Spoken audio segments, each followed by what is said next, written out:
Hey, what's up, nerds? Paul here at Radio Free Hammer Hall, bringing you a little review today, taking a look at Slaves to Darkness when we are marking our units Khorne this time.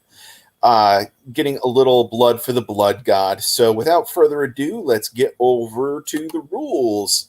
So, as with all of our chaos marks, we start off with our aura of chaos. So if our heroes are marked Khorne, they radiate out this bubble of buffs.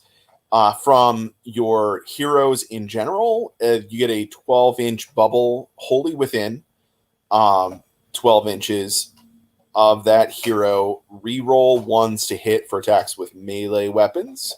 And then if that model is your general, you add 1 to wound rolls for attacks made with melee weapons for Slaves to Darkness Khorne wholly within 12 inches.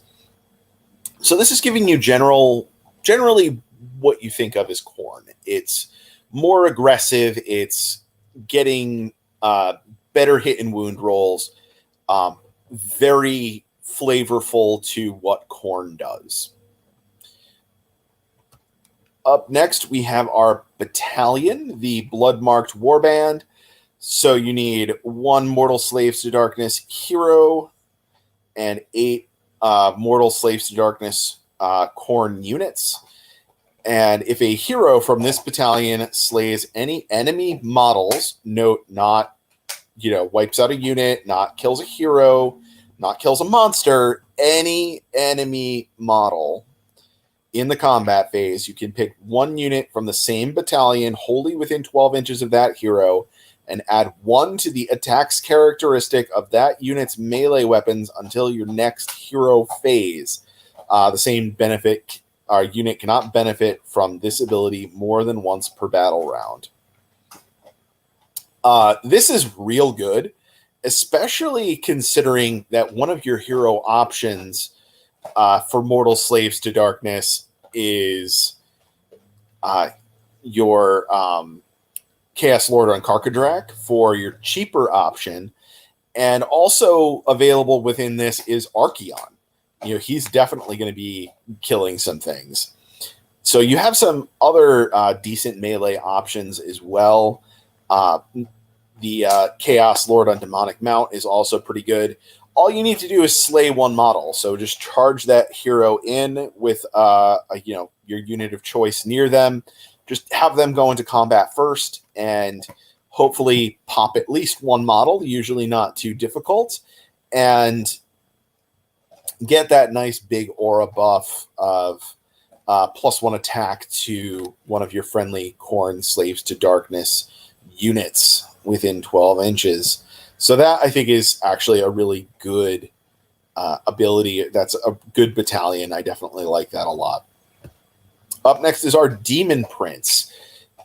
Our command ability when marked Khorne is so strong it ends up in lists that are not generally marked Khorne. So you use his command ability in your hero phase.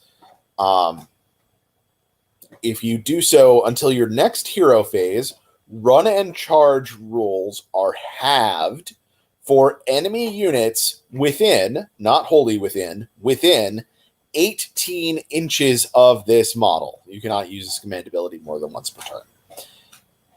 That is absolutely bananas strong. That is really slowing down your opponent, and it may seem counterintuitive a little bit to Khorne, where Khorne you think of as wanting to get into the fight. Why am I preventing my opponent from getting closer to me and getting into combat with me?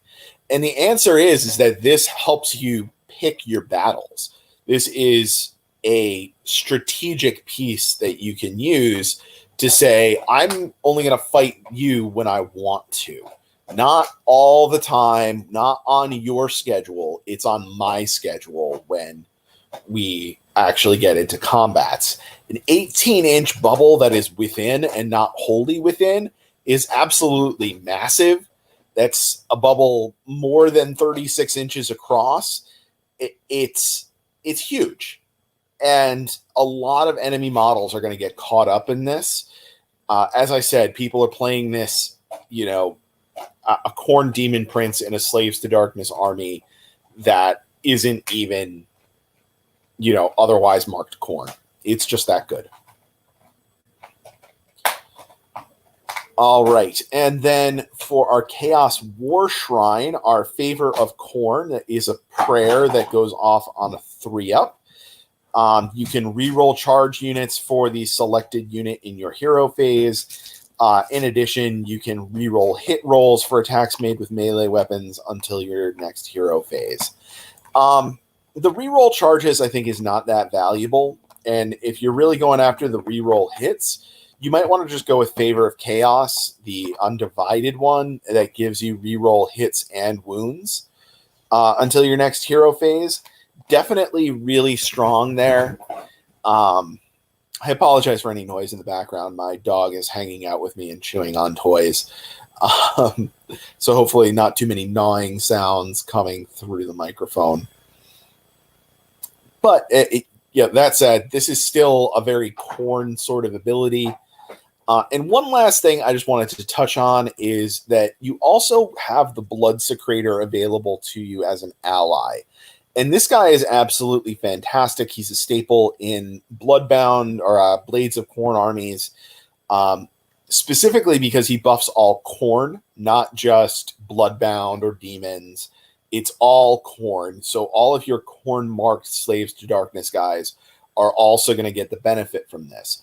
You can add one to the attacks characteristic of melee weapons for friendly Khorne units wholly within 16 inches of this model. That's really good, really strong. Imagine this plus your buff from the Warband. You suddenly get your Marauders throwing 4 attacks each. Super crazy. Super crazy. And also he gives you some defense against magic, makes your opponent reroll casting rolls of wizards within 16 inches in this model. So a little bit of magic defense as well. Overall, Khorne makes for a very aggressive army. You're boosting your hit rolls, your wound rolls. It is not doing anything for you on the defense. That Khorne Demon Prince is letting you pick your fights, and all around is a fantastic piece.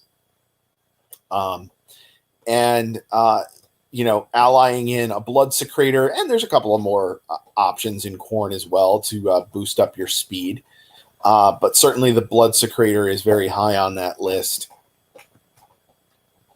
So, I think Khorne is definitely a solid option for a Chaos Mark for your Slaves to Darkness army. Personally, I still think Nurgle is probably better. It aligns better with the things that Slaves to Darkness is already good at. So I'm just going to hit stop sharing here, and you can just look at me for a second. That's kind of where I'm at with Khorne. I like it. I think it's certainly viable. People that like Khorne are certainly going to gravitate towards that, and they have a decent option to go with.